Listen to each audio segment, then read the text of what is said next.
तापिंच स्तबकत्विषे तनुभृतां दारिद्र्य मुद्राद्विषे संसाराख्य तमोमुषे पुररिपोर वामांक सीमाजुषे कंपातीरम उपेयुषे कवयतां जिह्वाकुटी जग्मुषे विश्वत्राणपुषे नमोस्तु सततं तस्मै परञ्ज्योतिषे.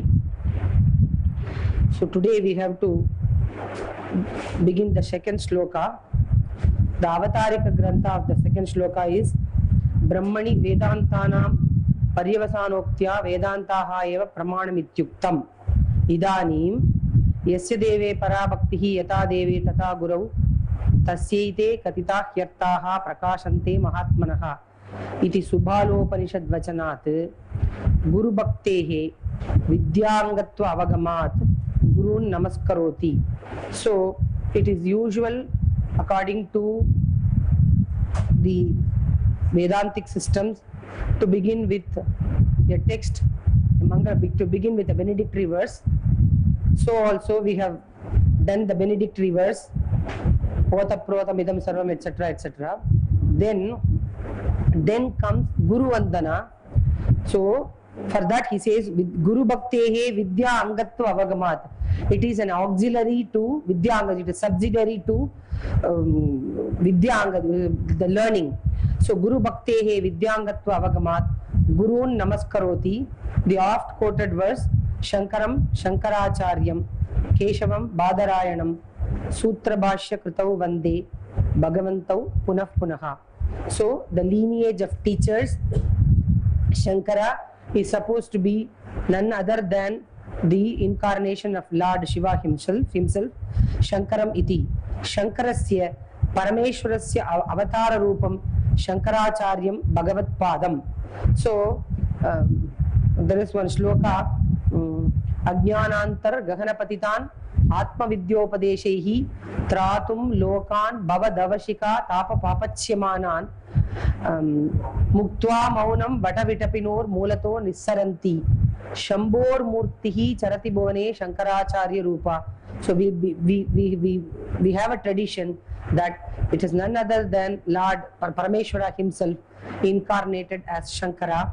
So Shankaram Shankar Parameshwarasya Avatara Rupam Shankaracharyam Bhagavat Padam Tatacha Shiva Purana Vachanam. He quotes that Shiva Purana Vyakurvan Vyasa Sutrartham. That is the meanings of Badarayana Sutra. Shruter Artham Yatochivan, as in accordance with the Shruti text.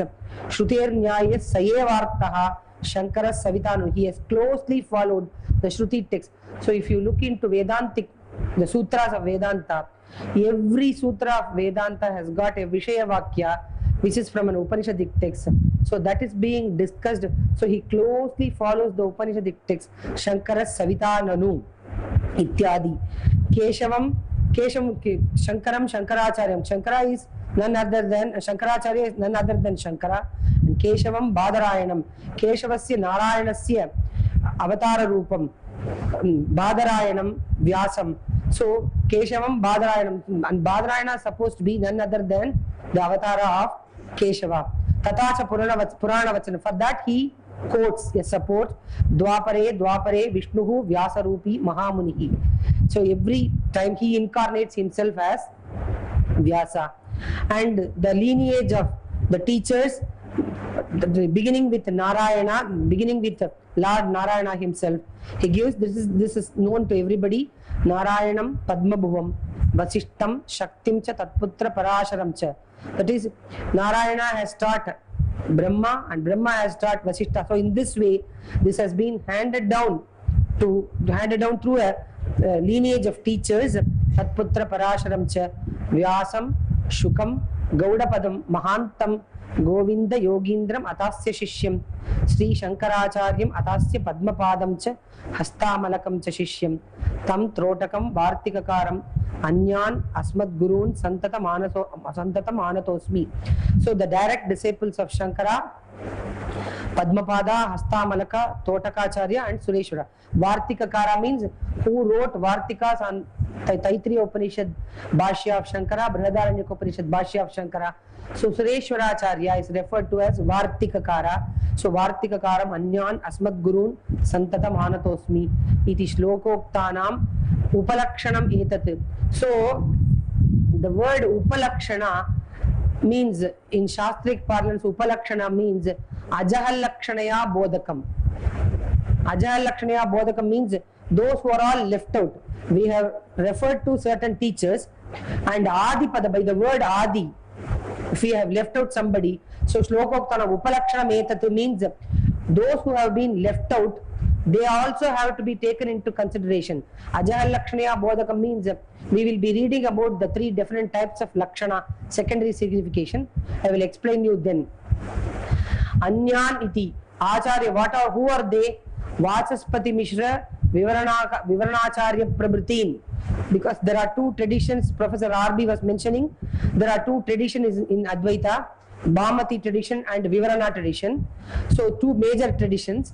So it is Vachaspati Mishra is considered to be the promulgator of this Bhamati tradition, and Vivaranacharya is Prakashatmayati. So Vivaranacharya Prabhutin, they are also to be included under the Guru Parampara, Asmat Guru. And not only that, he comes to his own Guru. This text is written by Achyuta Krishnananda Tirtha, commentator of Siddhanta Lesha Sangrama of Appaya Dikshita. So his teacher is Swayam Prakashayati. So he pays his obeisance to his own Guru, Advaita Shastra Pravartakan, Asmat Gurun, Advaita Shastra Pravartakan, who was the exponent of Advaita Shastra Pravartakan Ityartaha.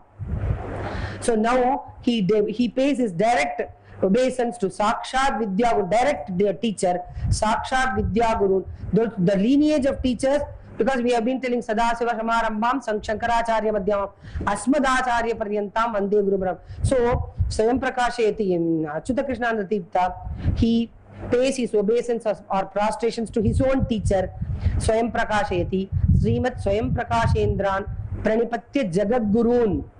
He gives an adjective, Jagat Gurun. He says, don't think that he is my own Guru, my Guru alone. He is Jagat Guru. And then Balanam Sukhabodhaya Manamala Virachati. So this is the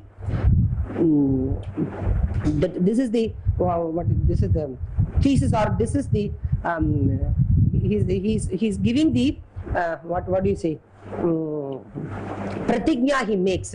Balanam Sukhabodhaya. Why do I create? Why do I write a text? Manamala. Manamala means a series of, mala means garland or series. The series of pramana. So mana is pramana. So Balanam Sukhabodhaya. With what end in view? Balanam Sukhabodhaya. Now normally the word Sukha in other texts other than Vedantic texts, no, at least in Vedanta, Advaita Vedanta, Sukha means Anayasena Bodhaha. That is what Tarka Sangraha Deepika says, Anayasena Bodhaha, in order to facilitate easy understanding. But here the commentators pertinently give Sukha Bodhaya means in order to attain bliss, the name bliss, Brahman, which is of the nature of bliss. Sukha Bodhaya means Brahma Bodhaya he gives, because Brahman is of the nature of bliss. Balanam Sukha Bodhaya Manamala Virachate. Now I am reading the commentary, Srimad Iti. Srimad Iti. Whenever the commentators are writing a commentary, for those of you who have not been given to the study of commentarial tradition, I am just explaining Srimad Iti. There is a word called Srimad Iti. So the portion that is given underneath the shloka, every shloka, that is supposed to be the commentary or the explanation. So Srimad Iti, he gives the first word, that is called in Sanskrit Pratika. It's a kind of indication, which means we are going to explain in detail whatever is there in that verse. So Srimad Iti, that is called Pratika. Normally the editions, in Sanskrit editions, the Pratika is used to be printed in bold letters so that you understand the difference between the commentary and the Pratika. But this text doesn't have that bold print. Srimad Iti. Srimad Iti means that Pratika, and hereafter we are going to, and wherever you find such words from the original, you have to understand that it is a Pratika. And before each and every verse, before we commence each and every verse, the commentator also does not fail to give why that verse is necessary in that particular context. So that is called Avatarika Grantha, because there must be a link provided between each and every verse. The verses are so interrelated, but that has not been indicated by the author of the text. That the commentator takes care to provide a link between the earlier verse and the later verse. So that is why before each and every verse you find what is known as Avatarika Grantha, which means he is preparing or paving the way for us to understand what is going to be read in the next verse. So Srimad Iti here is a pratika. So that means we are going to explain the verse Srimad Swayam Prakashendran, etc., etc. Now, Jagat Gurun, why Achyuta Krishnananda has stated Jagat Gurun, na kevalam mamaiva te guravaha. It's not the case. Don't think that he is my Guru alone. He is Jagat Guru. He is the Guru for the entire universe, all of us, for all beings in this world. Kintu Akila Vidvat Jananam api ityaha. So he is considered to be the Jagat Guru. Akila Vidvat Jananam api ityaha Jagat Guru niti. This is why I have prefixed the word Guru with Jagat Guru. Don't think that he is not an exclusive Guru for me. He is Jagat Guru. See the large-heartedness of those acharyas. They don't want to possess anything for themselves. So they don't claim anything as their own. They want to share everything with everybody. So he says, Jagat Gurun iti kintu akila vidvat jananam api ityaha Jagat Gurun iti. Chikirshitam pratijanite. So he makes a promise.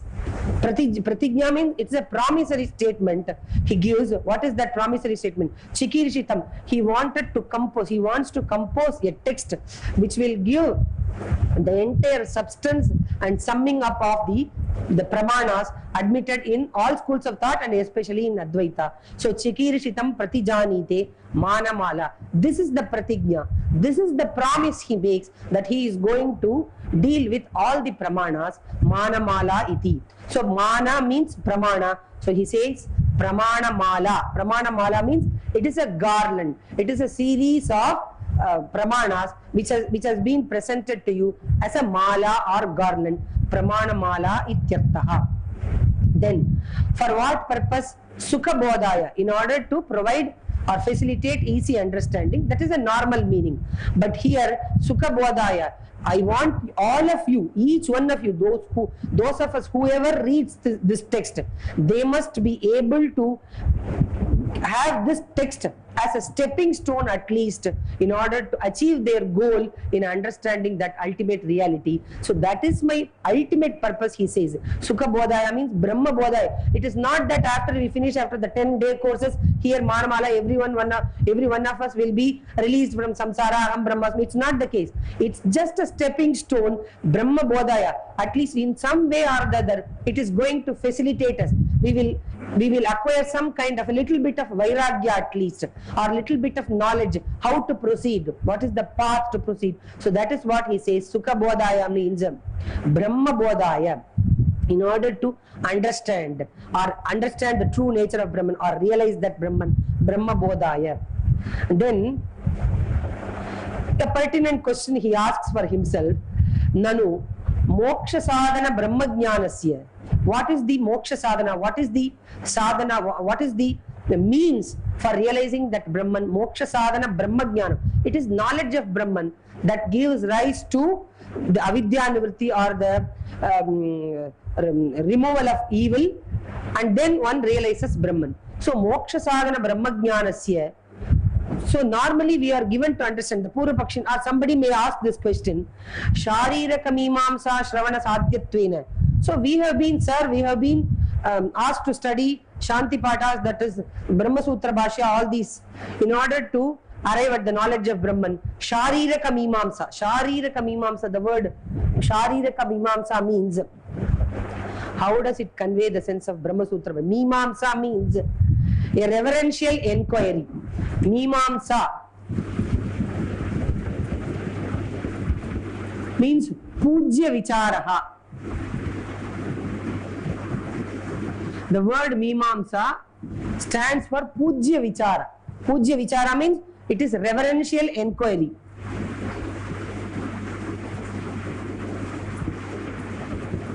Reverential enquiry into the nature of Brahman. Shariraka means Sharire bhavaha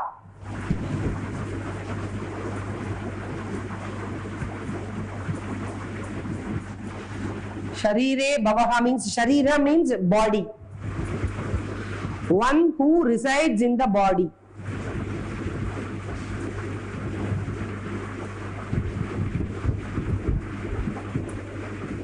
The body. Who is that who resides in the body? It is you are not able to see, madam? Are you able to see? So Sharire bhavaha means one who resides in the body, that is the individual soul or the jiva. So the word Sharira stands for jiva. So Sharire bhavaha Shariraha, and then Shariraka Mimamsa it is.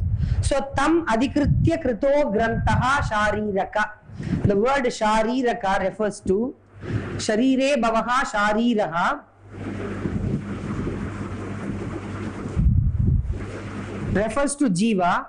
Tam adhikritya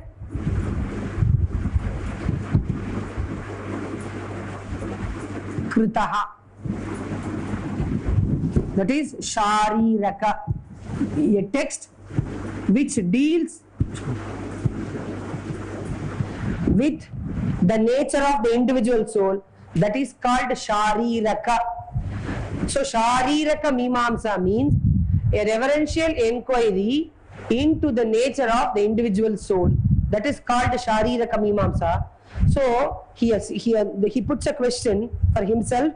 Moksha sadhana brahmajnanasya Shariraka Mimamsa Shravana Sadhyatvena.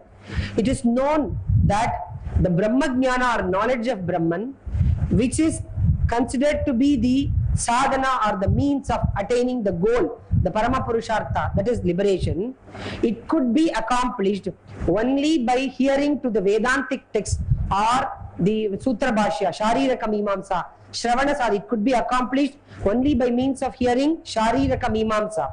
Then Tatraiva Prekshavatam Pravrityupapattehe. It is but proper for the aspirants to embark upon the study of such texts alone. Where is the need for this text? Tatraiva Prekshavatam Pravrityupapattehe. Na etat grantharambaha. There is no need for the study of this text. I will straight away go into I will straight away go into the study of Brahma Sutra Bhashya. Na etat grantharambaha. Why should I unnecessarily waste my time? Na etat grantharambaha ityashankya. This is the shanka or the doubt he poses for himself, and then he gives the answer himself. Medhavinam ati vidata gahana gambireshu Sutra Bhashyadishu adau eva pravritti sambhave api.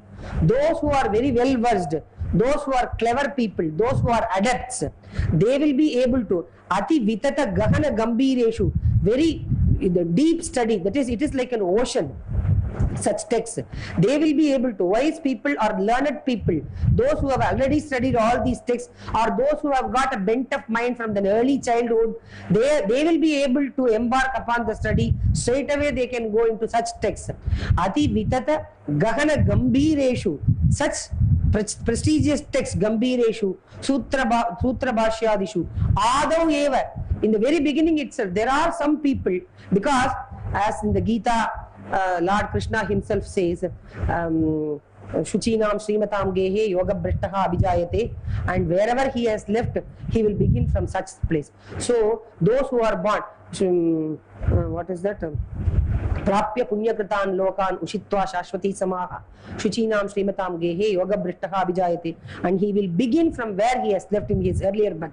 So such people may, as in the case of Vamadeva, Garbhasteva Vamadevaha Aham Manurabhavam Suryascha. So he had prarabdha karma only till such time when he had to be in the womb of his mother, and when he was born he had Brahmajnana. So for such people, no, who had earlier, in their earlier births, who had occasion to read all this, maybe they will embark upon the study of such texts in the very beginning itself, but not for everybody. Sutra Bhashyadishu adau eva pravritti sambhave api. Even in their cases it may happen, but What about others? Aparishilita tarkadi rahasyanam. Those who have not given to the those who have not been given to the understanding of aparishilita tarkadi rahasyanam. Those who have not understood the subtleties and nuances of tarka, or the tarkadi means all other shastras. Tarkadi rahasyanam. And who are they? Balanam.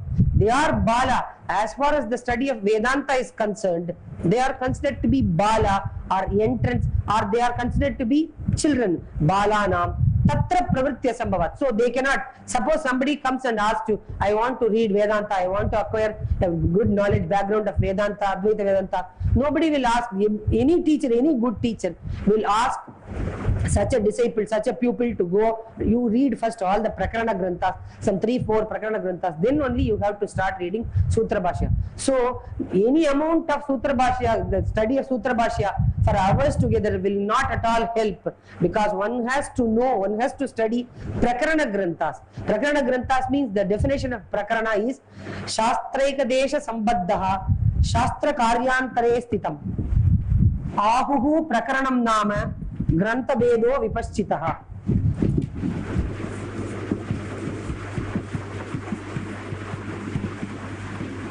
Shastraika Desha Sambaddaha Shastra Karyantare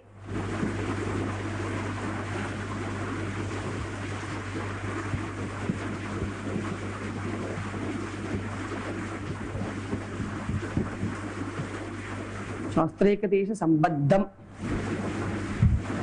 Shastra Karyantare Sthitam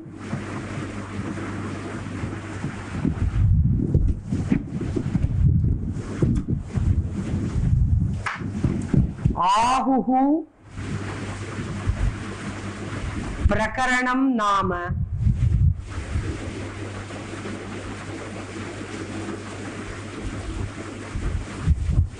Grantha Vedo Vipaschitaha.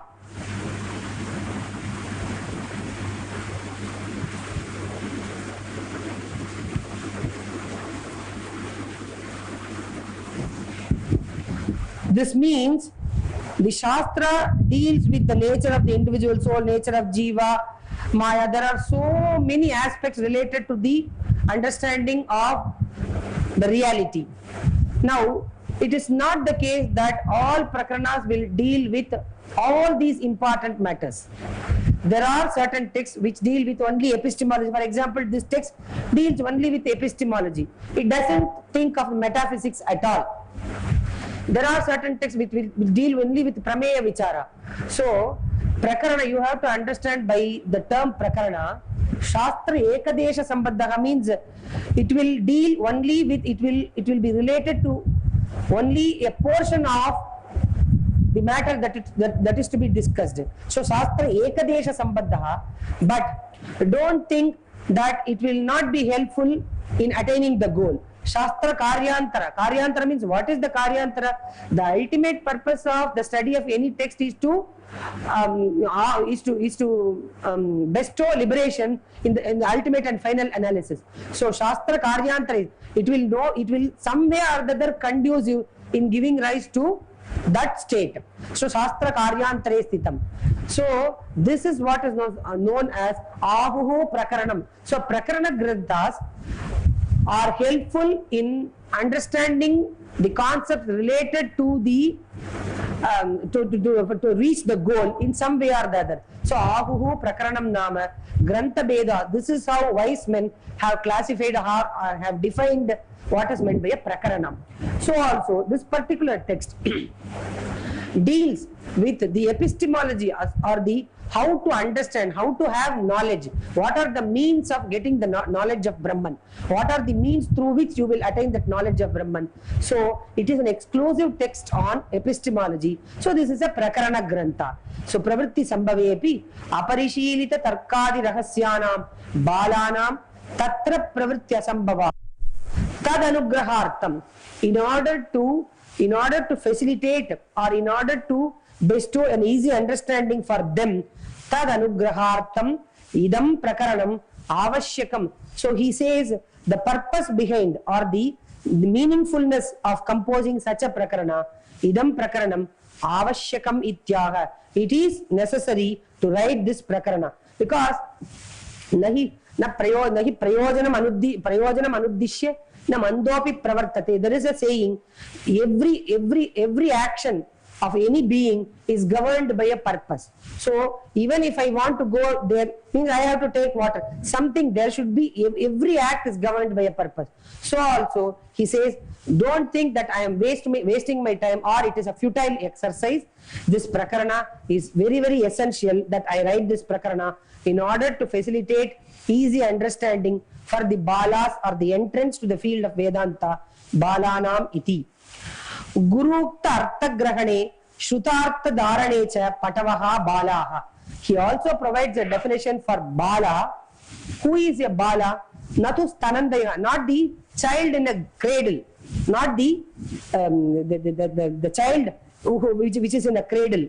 So he says, Gurukta artha grahane, the lessons taught by the guru, the preceptor, in order to comprehend, you must be able to, that bala he is a bala who is able to comprehend what has been taught in the class, and not only that, not leaving it in the class itself and going away, but he says shrutartha dharane, he must be able to retain it also. So it's not only the question of comprehension, but also retention is very important. So gurukta artha grahane shruta artha dharane, you must be able to comprehend, assimilate it, and also you must be able to retain it. Should I proceed, Swamiji? It's okay? No, if there is no current, will you be able to? Okay. Shrutartha dharanecha patavaha. Please. 1 second, I will finish this, you can put the question. Shrutartha dharanecha patavaha, those who are adepts or those who are clever in such these two things, they are considered to be balaha tesham ityartaha. Now you can ask. Pata means clever. Patu means clever. Patava, those who are clever in understanding, and not only in understanding, are capable of retaining and repeating what has been said in the class. So, Gurukta artha grahane shrutartha dharane cha patavaha balaha tesham ityartaha. So, Srimat Swayam Prakashendran Pranipatya Jagat Gurun Balanam Sukha Bodhaya Manamala Virachyate. This Manamala is being composed by me for this sake. Then, Shishya Avadhanaya Pratijanite. Now, Shishya Avadhanaya, the Shishya or the disciple must give a proper, and he must have proper understanding and he must carefully listen to it. Shishya Avadhanaya Pratijanite. Now he makes, from here the Shastra starts. So far we have just given it already prelude. Now here he says, Pramatacha, Prameyamcha, Pramachaiva Pramanakam, Padarthastu Iha Sarvagnehi, Chatvara iti Kirtitaha. Padarthaha means normally the categories. Normally in Advaita Vedanta there are only two categories, Drik and Drishya. But here he says, as far as the Pramana Vichara is concerned, he also uses the term Padarthas. What are the Padarthas, or what are the categories that are to be understood in the context of the Pramana Vichara? So he says Pramata, Prameyam, Pramachaiva, Pramanakam. There are four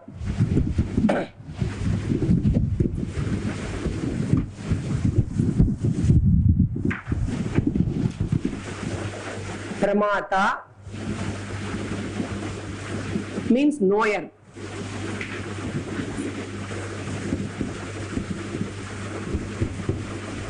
Pramana is means of knowledge.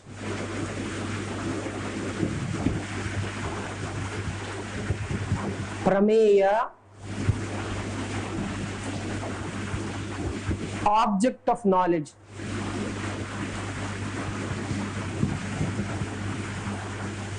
Prama is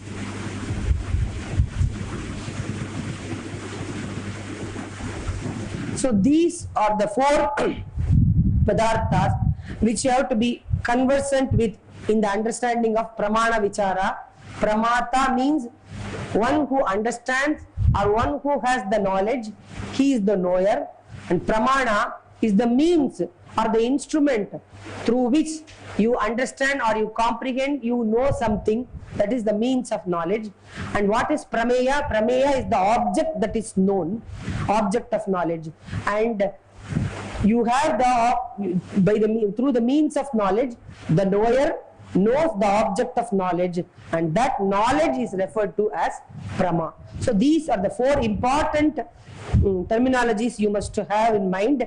Pramata cha, prameyam cha, prama chaiva pramanakam, padarthastu iha sarvagnehi. Chatvara wise men have classified in the context of pramana vichara four padarthas. What are they? Pramata, prameya, prama and pramana iti kirtitaha. And then he says the commentator rather felt that it is enough if he describes only pramata, but it is not the case. We have to understand each one of these terminologies. Now let us take an example. The usual example is you have the knowledge of pot. So one has the knowledge of pot. Who has the knowledge of pot? It is the jiva or the individual soul. Individual soul has the knowledge of pot and he expresses it. This is pot. Now all these could be explained in this process. The individual soul, he has the knowledge of pot as this is pot. Now, who is called a pramata or knower? The individual soul or the jiva, he is the pramata, because when he comes into contact with an object in front of him, it is he who understands that object and he is able to express it. So, who is the knower? The individual soul understands. Whoever understands the object or whoever has the cognition of the object, he is considered to be the knower. So he is the pramata, means he is the ashraya, that is he has the knowledge arises in him, so he is the pramata, he knows. So he knows or he has the knowledge, that is why he is called the pramata. Now what is the nature of this pramata in Advaita Vedanta? Because before this you must understand what is prama, because he who has this prama or valid knowledge, he is considered to be pramata, isn't it? So first of all we must know, we are going to deal with the definition of prama in another 2-3 verses, but I will explain it very simply. Prama means valid knowledge. He who has the prama or valid knowledge, he is considered to be pramata. Now when the individual soul, now what is prama according to Advaita Vedanta? The basic position, he says prama is nothing but consciousness. Valid knowledge is equated with consciousness. Prama cha atra chaitanyameva. In Advaita Vedanta, prama or valid knowledge is equated with pure consciousness. This is what he says, prama cha atra chaitanyameva. Now pure consciousness, if it is termed prama, it is rather vague, we cannot understand. So we have to explain what is prama. So the Advaitins go a little further and they say, let me explain it with reference to the knowledge of pot. Now one has the cognition, this is pot and this is prama or valid knowledge. Now what happens? The individual soul, only when we explain how the individual soul has the knowledge of prama, has the knowledge of pot, then you can understand that he is a pramata. Is it clear?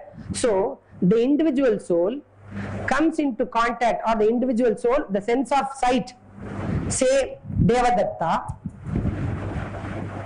Devadatta comes into contact with the object pot. So Devadatta's sense organ, sense of sight, comes into contact with the object pot. Then immediately what happens? Devadatta's mind, that is Antakarana, the internal sense organ, it comes out through that sense organ because it has to visually perceive something. If it has to auditorily perceive, then mind will go out through sense of hearing. If it has to taste something, it will go out through that sense organ. So with the respective sense organ, it will go out. Now it is a visual perception. So Devadatta's mind comes out through the sense of sight and it reaches the place where the object is located, and this mind reaching the place of the object where it is located, then it undergoes modification in the form of that object.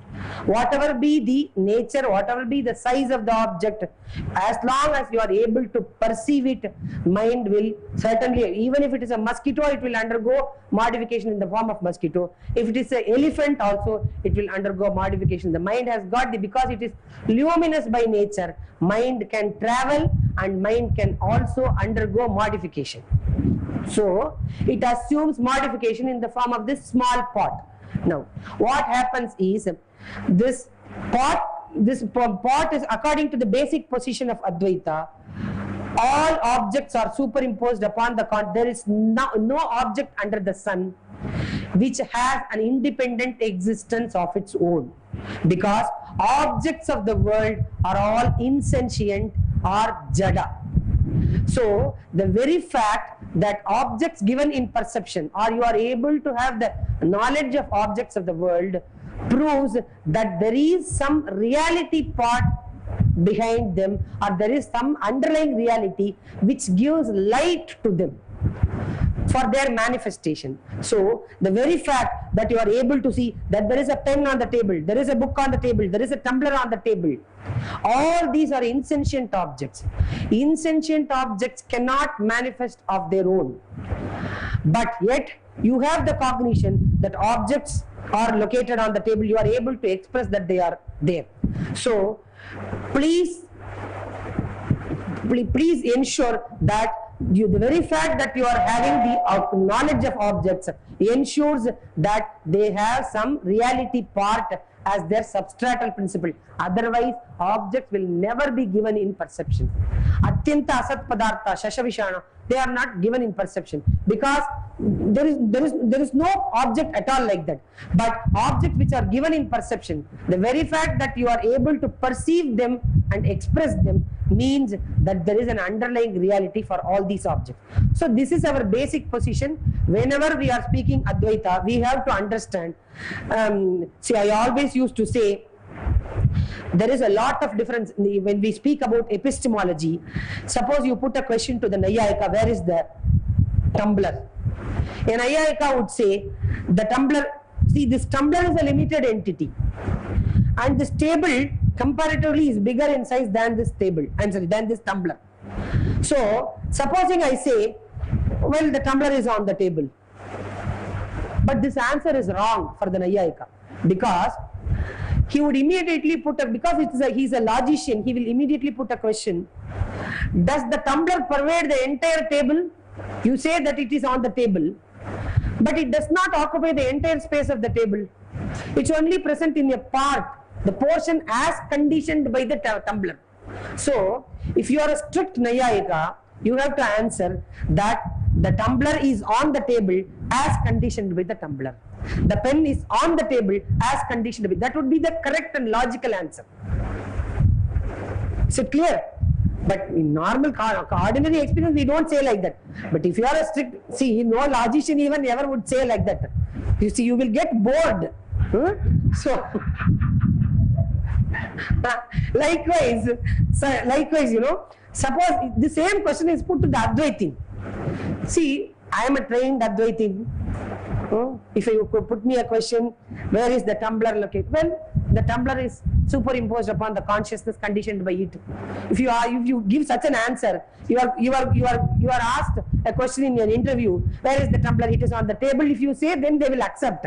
Well, the tumbler is located in the consciousness conditioned by it means he will slap you on your face. See, although you are an Advaiti, you know the basic position, but there is a common vyavahara is there, you know. So you have to say it is on the table only. But for in the ultimate and final analysis, you have to understand the basic position. Otherwise, you cannot understand the true spirit of the Advaitim. So that is what I want you to understand now. Although for practical purposes, I will say that the tumbler is on the table. Yet, for the Advaitim, for the true Advaitim, it is superimposed upon the consciousness conditioned by it. So, actually speaking, what serves as the substratum of all the objects of the world is only the pure consciousness. Is it clear? So, coming to our pot, when this is the case, pot is naturally superimposed upon the consciousness conditioned by it. Is it clear? So, this is what is known as pot conditioned consciousness. That is, consciousness is all pervasive. Yet, when it is being conditioned or delimited by several objects of the world, it becomes conditioned as it were. No doubt consciousness is all pervasive, it is present everywhere, but yet when it is delimited or conditioned by objects, then it acquires the name as object conditioned consciousness, which in Sanskrit we call as Vishayavachinna Chaitanya. It is object conditioned consciousness. So we have taken into consideration one object called pot, and there is object conditioned consciousness. The consciousness element, which is called object conditioned consciousness.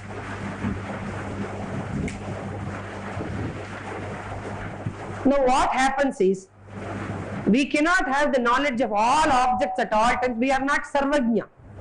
It is only Ishvara who can have knowledge of all objects at all times. Whereas the individual soul has limited knowledge. The individual soul is a kinchignya. He has limited knowledge of particular objects, knowledge of particular objects at a particular time alone. So, and what is that particular time when the individual soul has knowledge? When the individual soul comes into contact directly in front of him, then he has the knowledge of the object. Not of all objects at all times. I do not know what is present in my room. I do not know who is going on the road. So all these things I cannot, but I can have the knowledge of all of you here because I am able to perceive. So whatever is directly in front of me and wherever I am attentive, see, there also you must be attentive. Mind must be involved. It's not the case that whatever I see, I have the knowledge of all those objects. My mind also should be involved. Otherwise, there is no mental modification. All these things cannot happen. So what happens is, the individual soul has reached the place where the object is located and it has undergone modification, we have said. Now, after this modification, what happens is, the pot conditioned consciousness, that is what I was wanting to say, the object conditioned consciousness, all these objects are veiled by what is known as derivative nescience, that is called avidya. Because we do not have the knowledge of all objects, isn't it? Whatever object comes into contact, that only we have. So basically, all the object conditioned consciousness is veiled or concealed by what is known as, in Advaita Vedanta we call it Sthula Vidya, or it is a modal ignorance. That is, it is accepted to be many in number. There are yavanti jnanani tavanti ajnana. Any number of Tula Jnana can be admitted by the Advaitins, because as and when you get the knowledge of object, that Tula Jnana will be removed.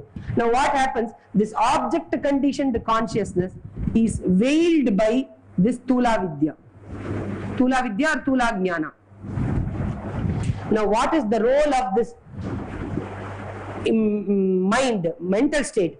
The mind which has reached the place where the object is located and undergone modification, isn't it?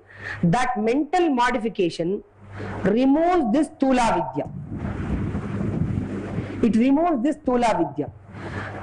The very fact that the mental modification is capable of removing this Tula Vidya gives this mental modification the status of a pramana. That is why we call this as pramana, because mental modification is antakarana vritti. Mental modification, what does it do? It removes the Tula Vidya, it removes the covering, it removes the concealment, it removes the veil of ignorance so as to manifest the object. Otherwise objects will never be manifest, because objects by themselves they are insentient, they can never be manifested, but the consciousness is there is to manifest, but unfortunately consciousness is veiled by Tula Vidya. Now this consciousness, it requires some manifesting factor, and what is that manifesting factor? It is the Pramana Chaitanya, or the mental modification. That is the mental modification, the mind has reached the place of the consciousness, place of the part. Now there is already a consciousness which is called object conditioned consciousness. Now this Pramana, or the mental modification, mind has reached the place where the part is located and undergone modification. So now this consciousness and the veil has been removed. So this Pramana Chaitanya, Pramana also, Pramana, the mental modification also is in the place of the consciousness. Now this consciousness is no more object conditioned consciousness alone. This consciousness is being conditioned by the mental modification as well as the object. Is it clear? So long there is no mental modification, it was only object conditioned consciousness. Now that the mind has reached the place and has assumed modification, that means mind also is present where the object is located, or mind has undergone modification. So the consciousness, which is one, and which for the sake of understanding we have classified as Pramana Chaitanya, Pramatra Chaitanya, etc. Now it has reached the place where the object is located. Now, since the individual soul, since the mind has reached the place where the object is located, what has happened is the veil of Tula Vidya is removed. Then this object conditioned consciousness gets reflected in the mental modification. It is like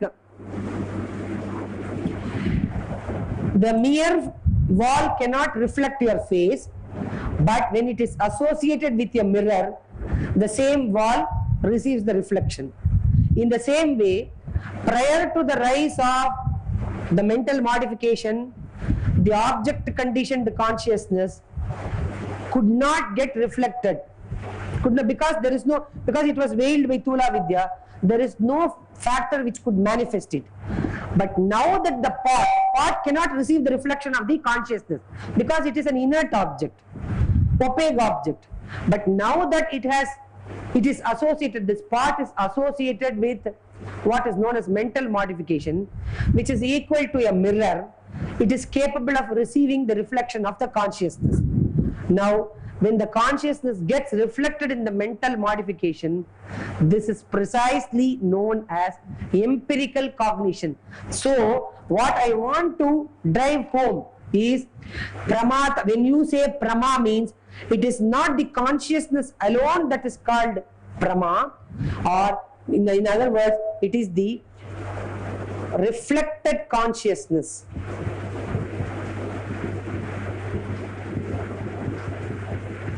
In the mental mode.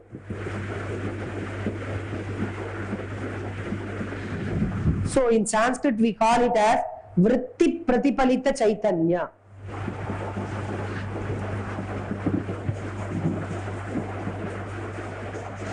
So what you should understand is,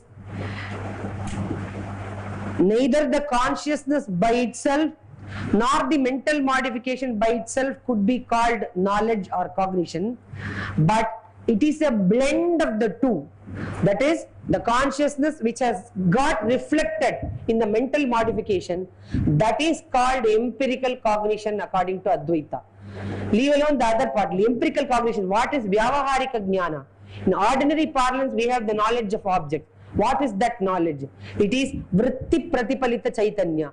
And how does that vritti arise? It may arise through any mode. When it is a visual perception, the mind will come out through that sense organ. So that vritti may arise through any of the modes. It can arise through Anumana Pramana, Upamana Pramana, Arthapatti Pramana. There are several means of obtaining that vritti. Now here is a case where we are explaining that mental modification arising through the interaction of the sense organs with the respective object.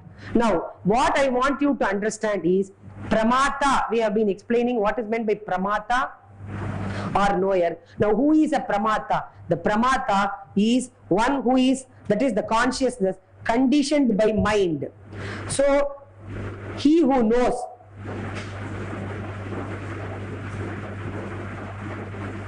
So the consciousness conditioned by the mind, he is the pramata and he is the individual soul. It is the pramata or it is the individual soul who has the knowledge of the object.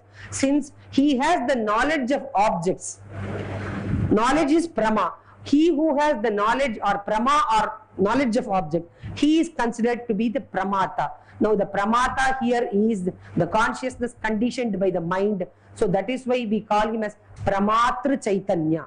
Pramatra Chaitanya is none other than the individual soul or the Jiva Chaitanya. So he is the knower and he has the knowledge prama. Through what means? Through the pramana Chaitanya or the mental modification.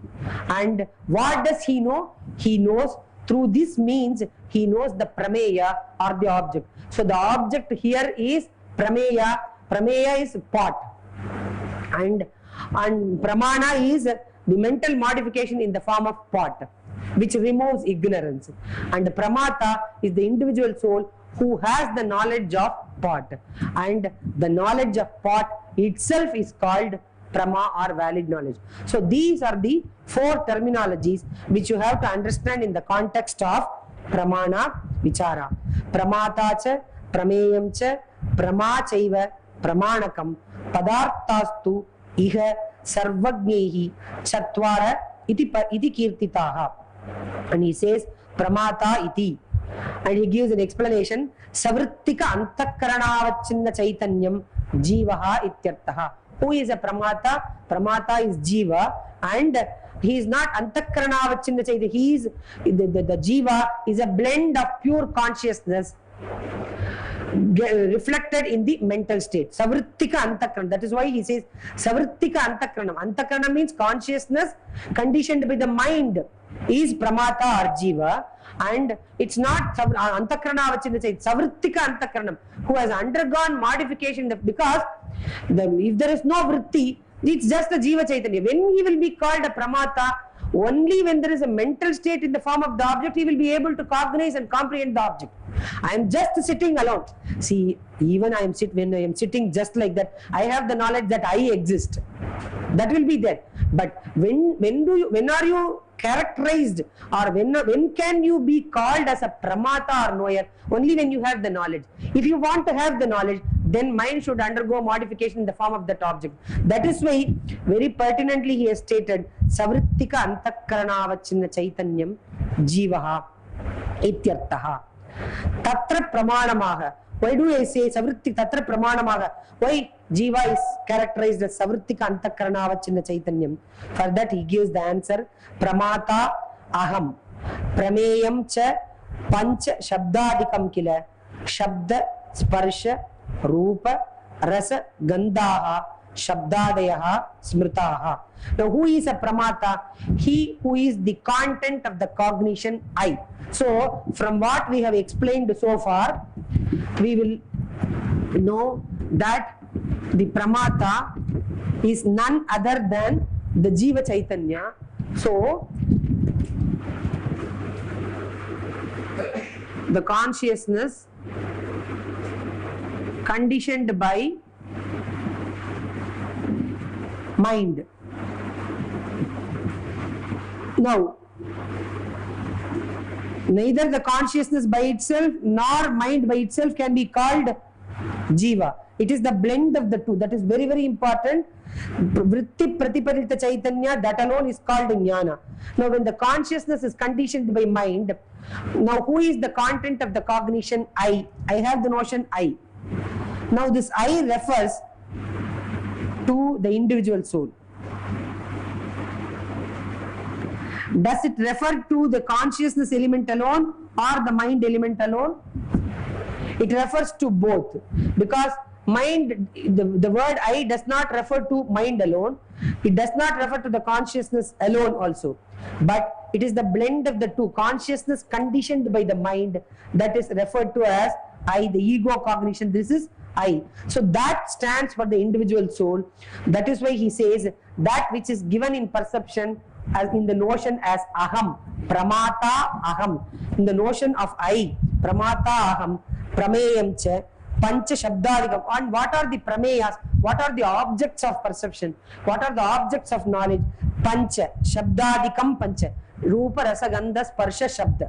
These five are the objects of perception. Prameyam cha pancha shabdadikam kila.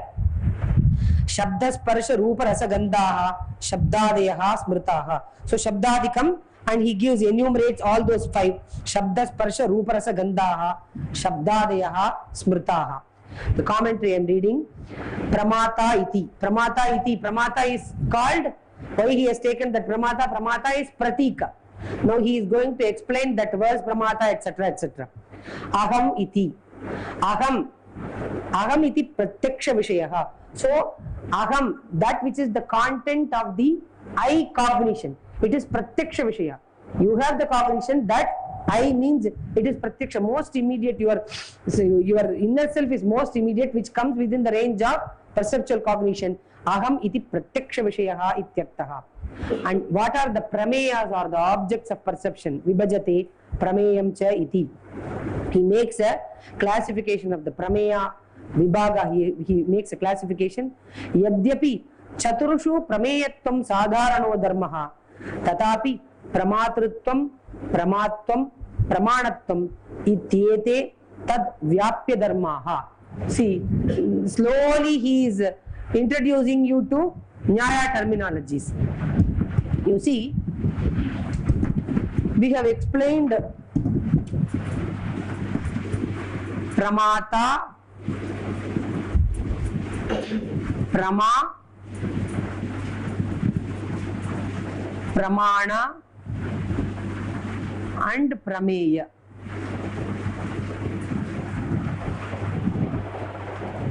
Now, for the sake of understanding, we have classified pramata, prama, pramana, prameya, etc. But strictly speaking, what are all called as pramata or prama or pramana, all these also possess, all these also can be grouped under prameya. Because in the ultimate and final analysis, all these also can be grouped under prameya. Everything will be the object of knowledge. But for the sake of convenience, no, we give that it serves as the means of knowledge, pramana. What serves as the means of valid knowledge? That is antakarana. Antakarana also is an object of perception, because you perceive the mind in the cognition as I. So, strictly speaking, that also possesses prameyatva.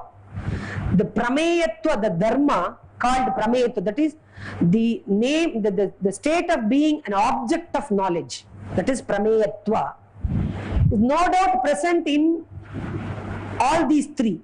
That is, prameyatva is the sadharana dharma. Means sadharana dharma means it is present in all the four. It is not restricted only to prameya or the objects of knowledge. All these also can be called strictly as objects of knowledge. So prameyatva is a sadharana dharma. Whereas, if you consider this pramana alone, then in pramana there is pramanatva. In prama there is pramatva. In pramata there is pramatrutva. So,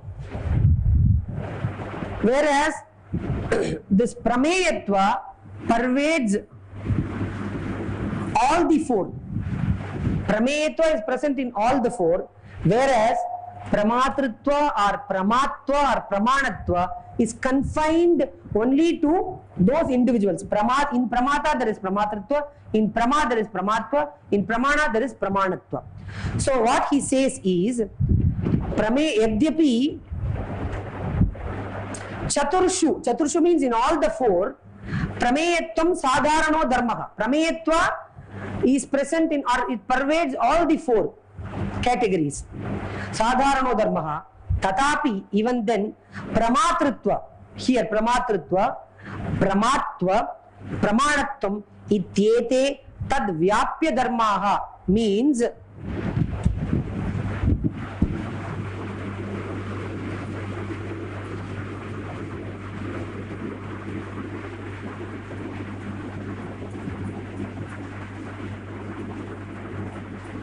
wherever there is prameyatva,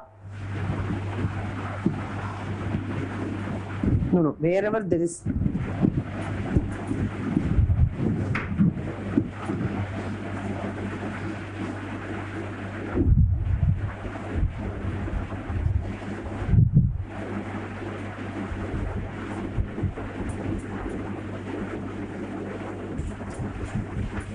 so you have to understand what is known as Vyapya Dharma and Vyapaka Dharma. Vyapya Dharma means those dharmas or those factors or features which are less pervasive or which occupy less number of places. Now this Prameyatva, we have said it is present in all the four. Whereas Pramatritva is present only in Pramata, that is the individual soul. Pramatritva, the state of being Pramata, exists only in the individual soul. So clear? So wherever there is Pramatritva, Prameyatva will be present there. Wherever there is Pramatritva, it is in the Pramata. Will not the Pramata possess Prameyatva? Yes. Wherever there is Pramatva, there is Prameyatva. Wherever there is Pramanatva, there is Prameyatva. So it's clear? So Tad Vyapya Dharmaha means this is a Vyapaka Dharma. It occupies more number of places. That means Prameyatva is not confined only to Prameya Padarthas. It is present in all these. Whereas this Pramatritva or Pramatva or Pramanatva, these three factors are confined only to those Padarthas. So these are considered to be less pervasive when compared to Prameyatva, which is a Vyapaka Dharma. So he says Vyapya Dharmaha Yadyapi Pramatritwadi Yadyapi Tatapi Pramatritvam Pramatvam Pramanatvam ityete Tad Vyapya Dharmaha means Prameyatva Vyapya Dharmaha ityartaha. Tatacha Yeshu Pramatritwadi Trayam na vartate Teshveva Vyavahara Bhumau Prameyatvam Vivakshitam. So why we have explained that Prameya by the word Prameya, why have we considered only Prameya and not the other three? Yeshu Pramatritwadi Trayam na vartate. That is objects of valid knowledge, Gatapatadi, in pot, cloth, etc. We are calling them as only Prameya because they do not possess Pramanatva, Pramatritva or Pramatva. So we are considering those objects alone as Prameya Padarthas which do not possess any of these three. Whereas Pramata means Pramata possesses Pramatritva, Prama possesses Pramatva and Pramana possesses Pramanatva. So what is our understanding and what is our conclusion for the Advaitins? He says Yeshu Pramatritwadi Trayam Navartate. Those objects which do not possess either Pramanatva, Pramatritva or Pramanatva or Pramatritva, such objects alone come under the purview of Prameya. So Teshu eva Vyavahara Bhumau. At least the Advaitin says, he clarifies his position.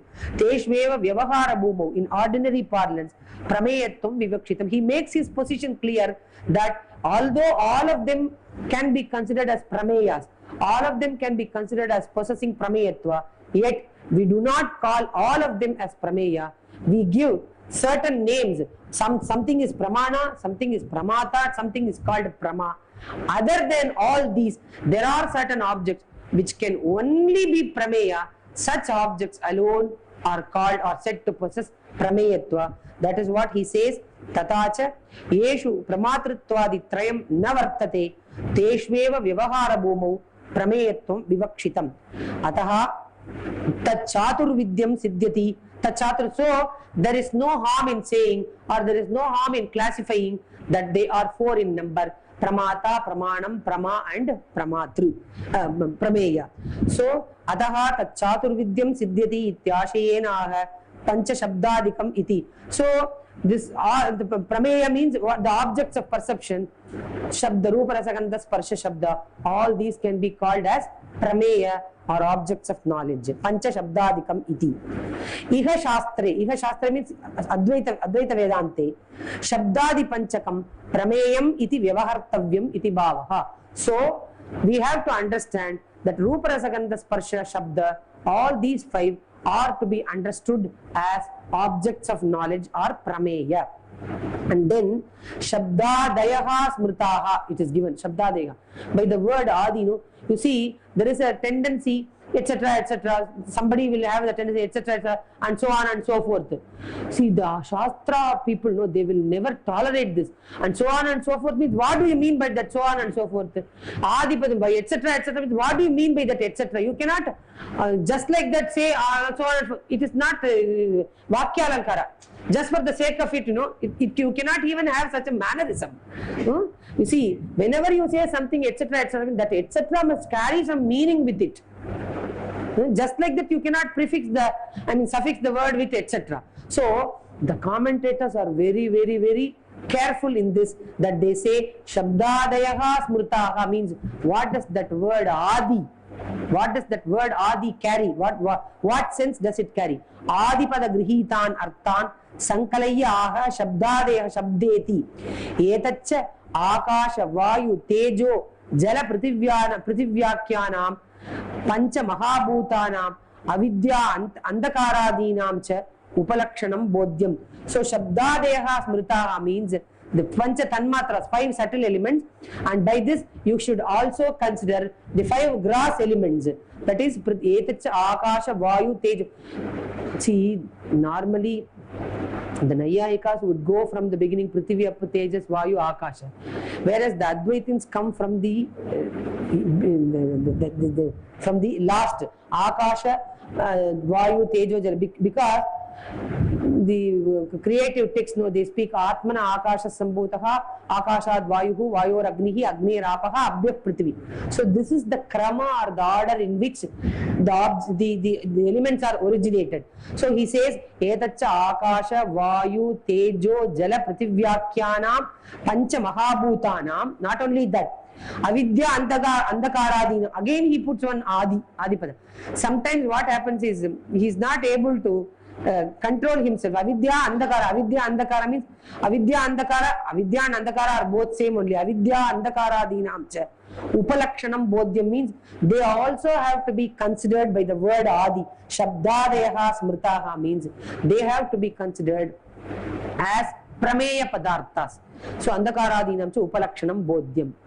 So immediately the Naiyayikas are very much disturbed. Sir, in the list of these substances you have omitted dik, kala, prithvi, apu, tejas, vayu, akasha, kala, dik, atma, manam. Atma, okay. Kala, dik, you have omitted these two. What happens? What is the fate of those padarthas, those substances? So he says, dik kalau tu apramanikatvat nagrahyo. Vedantinam naye. That is, Madhusudana Saraswati says in his Vedanta Kalpalatika, dik kalau tu apramanikam Vedantinam naye. Why? I am facing you. Now, what is, I do not know, even I have Digbranti. What is this direction? Kindly tell me, somebody tell me. This is west. So, what is west to me? What is west to me will be east to you. Is it clear? So, there cannot be a fixed, of course, Udayachala Sannihitaha, Dikya, Dikisa, Udichi, all these we have fixed. But the Vedantins do not believe in that because everything is one only for them. So, Dik Kalau to Apramanikam, Vedantin Apramanikatvat Nagrahyo. And Dik also, he says, Akasha Siva Dik Vyavahara Janakatvat. It is only the space that gives rise to the usage that this is such and such a dik or direction. So Akasha Siva Dik Vyavahara Janakatvat. So the Advaitins do not admit dik and kala. Dishaha Shrotram iti Shruteshcha. There is a Shruti Dishaha Shrotram. So Shrotrendriya is nothing but Akasha. And then Kalastu Avidya. What is Kala Tattva according to Advaita? See, this is Pramana for us. Kalastu avidyaiva.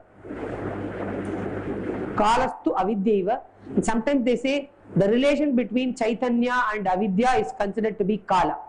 Avidya, Tachitor Yogaha, Shadasmakam, Anadeha. There are 6 padarthas which are anadi, are beginningless. Jiva Ishaha Vishuddha Chit. Tata Jiveshayor Bida. Jiva Chaitanya is anadi. Jivaha Ishaha Vishuddha Chit. Tata Jiveshayor Bida. The Veda difference between Jiva and Ishvara.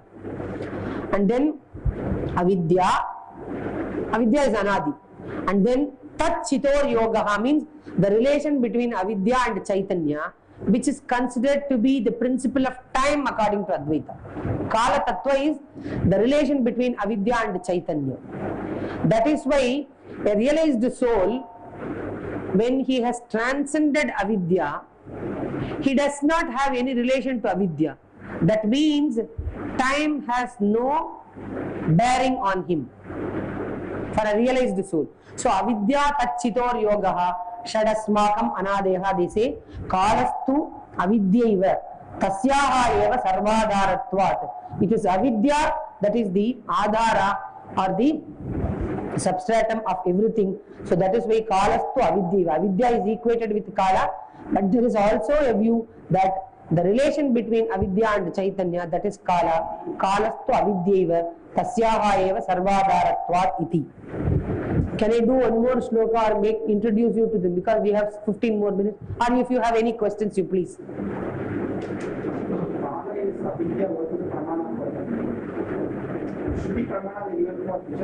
Shratram.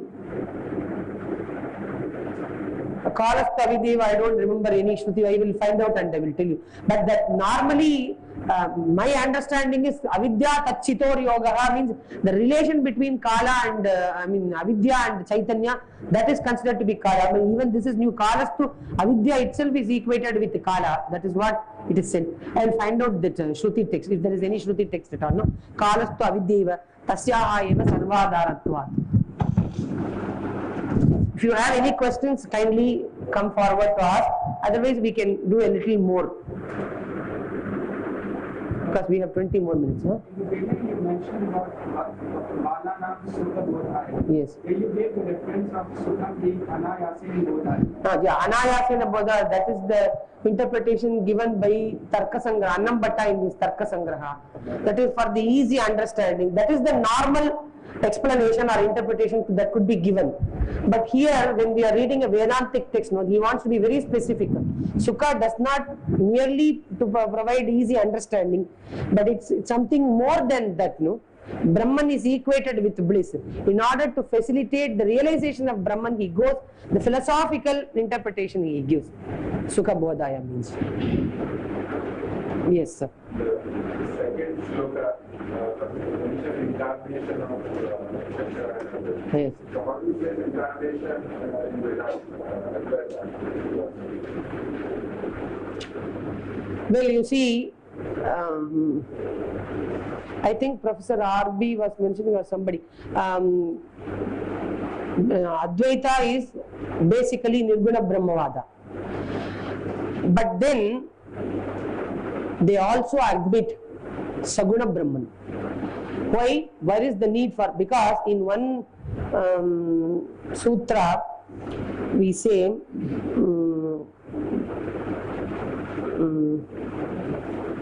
Dvividam Vedanteshu Dvividam hi Brahma Upadishyate Upasyattvena Nyayatvena. So for the sake of meditative exercises, you cannot teach Nirguna Brahman to a layman. All cannot be initiated into the understanding of Nirguna Brahma. So there is a shloka in Sutta Samhita. Nirvishesham param brahma sakshat kartum anishwaraha ye mandaha te anukampyante savishesha nirupanaihi.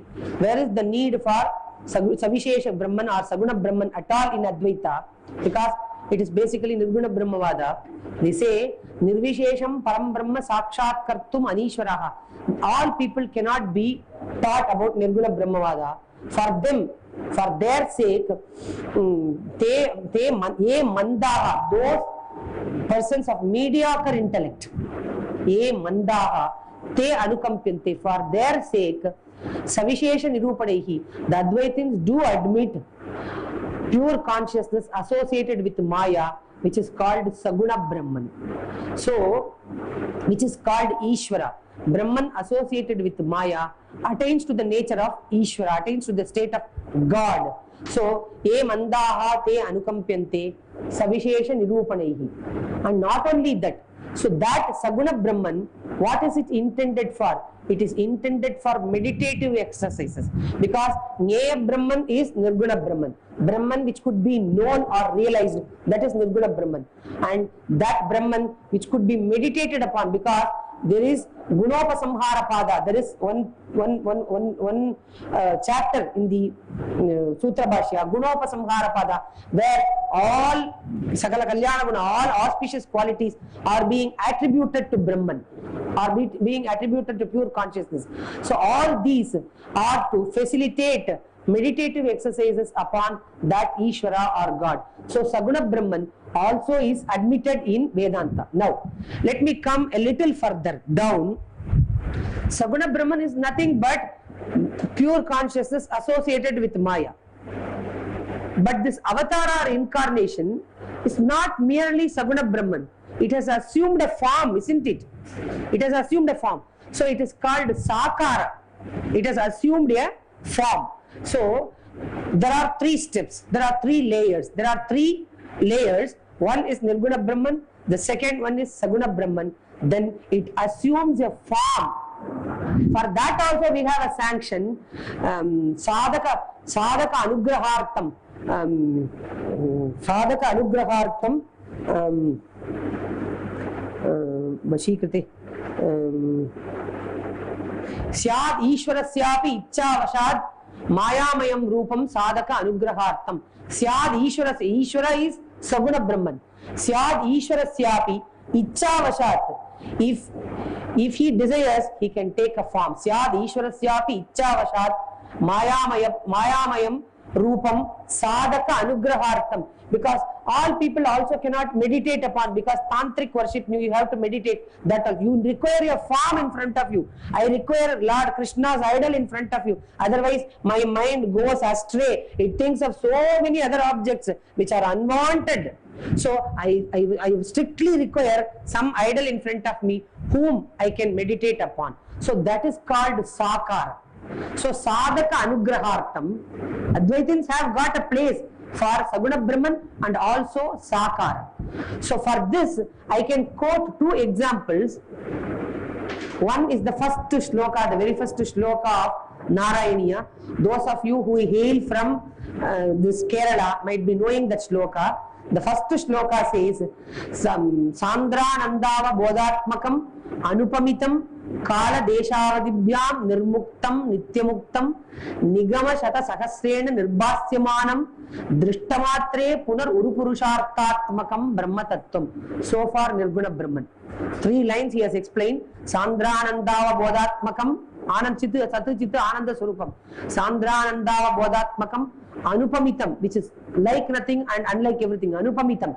Kala Deshavadibhyam Nirmuktam. It is Trikala Abhadyam Tattvam. Kala Deshavadibhyam Nirmuktam Nityamuktam. Nigama Shata Sahasrena Nirbhasyam. Yeto Vacho Nivartante Aprapya Manasasaga. So Nigama Shata Sahasrena Nirbhasyamanam Aspashtam Drishtamatre Punarurupa. But it can be realized. Don't think because it is said like this, oh, there is no point in embarking upon the study of Vedanta. The shloka itself says that I cannot understand, I cannot realize. It is not so. Drishtamatre punar urupurushartatmakam. It facilitates purushartha or the supreme human in Drishtamatre, Sakshatkrite Sati. Drishtamatre punar urupurushartatmakam Brahma Tattvam. And how is it that? It is, so far he has explained Nirguna Brahman. The last line he says, Tat Tavad Bhati. It is directly in front of you, sir. It is directly manifested. Tat Tavad Bhati Sakshat. where Guru Pavanapure Hantabhagyam Jananam. So it has assumed a form in the form of Lord Krishna. So that is Sakara Brahman. Sakara Brahman is to facilitate or is to bestow grace upon the sadhaka or the aspirants. So Drittamatre Punar Urupurushartatmaka Brahma Tattvam Tattavat Bhati Sakshat Guru Pavanapure Antabhagyam Janana. This is one shloka. And even in Vishishtadvaita Siddhanta, you see the Lord appears in 5 forms: Para, Vyuha, Vibhava, Archavatara. Archavatara is nothing but in all the temples he is called Archavatara Murti. He has manifested himself in the. Why do you pray to that God? It is just a stone. They don't believe that it is a stone. God himself has descended as Archavatara Murti to bestow grace upon the aspirants, to bestow grace upon the devotees. And there is one more shloka in Saundarya Lahari. There is one shloka. Lord Shankara praises the Chaitanya. That is Giram Ahur Devim Druhina Grihinim Agama Vidaha. The wise people consider you as the wife of Lord Brahma, as Saraswati. Giram, you are the goddess of speech. Giram Ahur Devim Druhina Grihinim Agama Vidaha. Harehe Patnim. You are the Patni, or you are the consort of Hari, Vishnu. Hare Patnim Hara Sahacharim Adritanayam. Hare Patnim Padma Hara Sahacharim Adritanayam. You are the daughter of Himavan. Hara Sahacharim Adritanayam. This is how they praise you. But Turiya Kapittam Duradigama Nisima Mahima. But in reality you are not any of these. You are the 4th principle. Turiya Kapittam Duradigama Nisima Mahima Mahamaya Vishwam Brahmayasi Parabrahma Mahishi. You are that Maya Swarupini. So Ekaiva Murtir Bibidetradari. It is one, the same consciousness attains to manifold forms. So why does it assume form? In order to bestow grace upon the devotees. So incarnations. That is why Lord Krishna also says, Bahuna, that is Paritranaya Sadhuna Vinashaya Dharma Samsthapanataya Sambhavami Yuge Yuge, he says. So to bestow grace upon the devotees, the Advaitins, we have got a place for Saguna Brahman and also Sakara Brahman. Is it clear? Yes. Sir, Jivaha, Ishaha, Vishuddha Chit, pure consciousness. Nobody can say when this concept of Jiva came into existence, because it is Pravagato Anadi. It has been existing time immemorial. Jivaha, Ishaha, Vishuddha Chit. Tata Jiveshayor Bida. The difference between Jiva and Ishvara. That is also Anadi. Tata Jiveshayor Bida. The second line is, sir, have you taken down? Have you taken down, sir? Tata Jiveshayor Bida. Avidya Tachitor Yogaha. Shad Asmakam Anadayaha.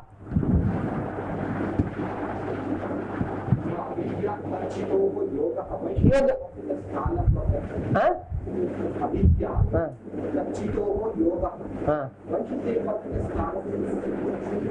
That is what that shloka means. Avidya, the Chaitanya, relation between Chaitanya and Avidya is considered to be Kala Tattva.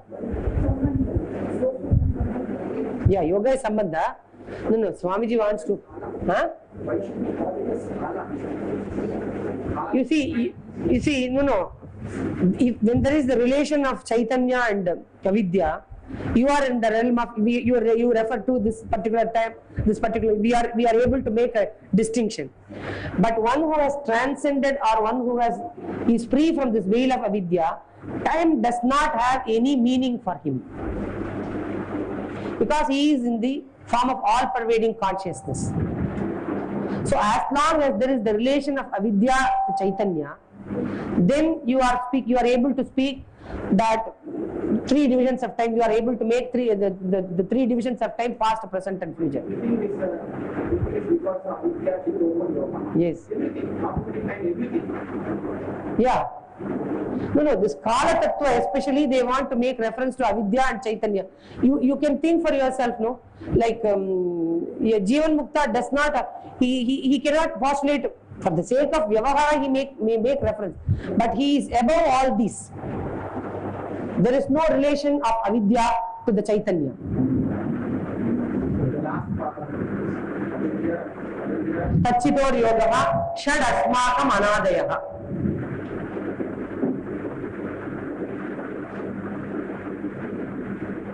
निर्विशेषे परे तत्वे और परे निर्विशेषे परे तत्वे निर्विशेषम परम ब्रह्म.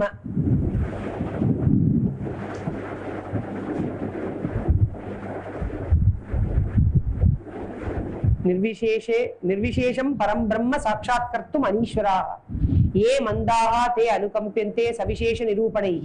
And then it is a step, and there is one more shloka. वशीकृते मनस्येषां सगुण ब्रह्मशीलनैः तदेव आविर्भवेत् साक्षात् अपेत उपाधि कल्पनम्. Another shloka, Sutta Samhita, I think. Vashīkrite manasyesham. So it serves as a stepping stone. You meditate upon Saguna Brahman. Vashīkrite manasyesham. Saguna Brahma Sheelanat. And at one time or the other, because you have become more refined by the meditation of Saguna Brahman, Vashīkrite manasyesham Saguna Brahma Sheelanat, Tadeva that manifests suddenly one day, Tadeva Avirbhavet Sakshad Apeta Upadhi Kalpanam. It will be stripped of all its upadhi, all its limiting adjuncts, and that itself will manifest as Nirvishesha Brahman.